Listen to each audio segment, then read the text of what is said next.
Şair Musa Yaqub. Mən Elşad Ərşadoğlu ilə cavan şairimiz, yazarımızla çoxdan təxminən 10 ildir tanışam. Bir dəfə özü Buynuz kəndinə gəldi, şeirlərini oxudu və ümumiyyətlə tək öz şeirini yox, çoxlu müasir, indi bu çağdaş poeziyamızda xoşuna gələn şeirləri, məsələn, əzbərdən dedi.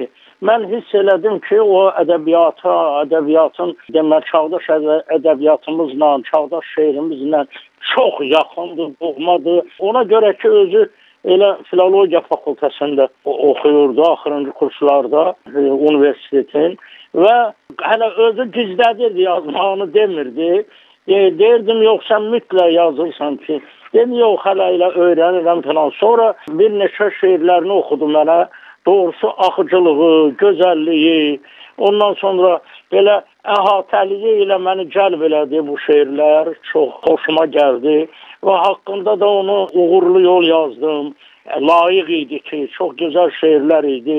Sonra oldu jurnalında, Azərbaycan jurnalında şeirləri getdi. Doğrudan da yaxşı qarşılandı. Yarsan Ürəyimi adlı kitabı nəşr olundu. Onda da ona elə deyəsən mən giriş yazmışam. Deməli, o da müvəffəqiyyət qazandı oxucuların arasında. Eyni zamanda sonra Kələfin Ucu adlı şeirlər kitabı çap olundu.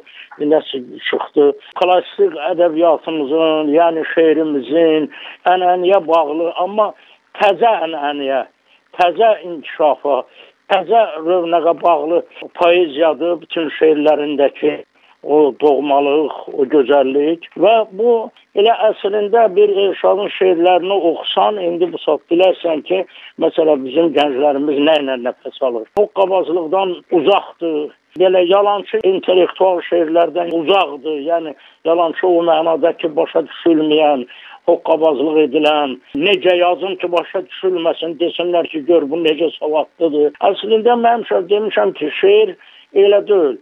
Elə oturub ürəyində, köllündə nə ki səni ehticaza gətirib, toxun kimi, buğda kimi, necə ki o göyərir, onun rövnəqi, onun üzə çıxmağı, onun yaxşılığı dünyaya gəlir. Bax, poeziyada sənin ürəyində elə üzə çıxır. Ona heç göyə başqa cür lazım deyil ki, rəng verəsən təzədən. Tək ki, sən o rəngi düzgün yazasan, poetik yazasan, yəni sözün rəngini tapasan, yəni sözün rəngini tapmaq özü çox böyük bacarıqdır, çox böyük uğurdur ədəbiyyatda, yəni xüsusilə şeirdə, sənətdə. Mən də bu cəhətdən bizim cavan şairin şeirlərini bəyəndim və həmişə də bir tövsiyəm olub ki, yazmaq lazımdır. Biraz müəyyən qədər ritorikadan uzaq, köllüyə nə düşürsə, köllü nə istəyirsə, əgər sən məqamdır da bilirsiniz, poeziyanın təzə şeirdə, poeziyada bu elə bir məqamdır ki, gərək o məqama qalxasan, məqama eynəsən,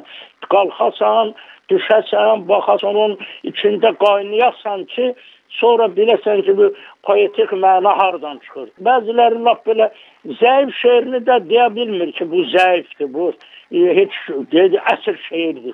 Amma deyirlər ki, onlar başa düşmürlərmi ki, zəif şeir yazdıqları zəifdir. Dedim, yox, başa düşmür. Ona görə ki, o məqama qalxmaq lazımdır. Poetik məqam qəribə şeydir. Poetik məqama qalxandan sonra səhvi də başa düşürsən, qanıya bilirsən ədəbiyyatın, şeirin, sənətin içərisində və nəhayət özünü tapırsan. Məsələn, ən yaxşı cəhət elə budur ki, Elşad özünü tapdı poeziyada. Amma belə rəng və rəng şeirləri daha çox yazmalıdır. Həmişə narahat yaşasın. Poeziya narahatçılığında. Ömrü qoy rahat olsun. Amma poeziya narahatçılığı olsun onda. Həmişə təzə sözlər desin, təzə şeirlər yazsın, təzə fikrini ifadə eləsin. Məsələn, mən də başqaları kimi sevinim ki, bizim ədəbiyyatımıza, şeirimizə təzə nəfəslə, istedadlı bir şair gəlir.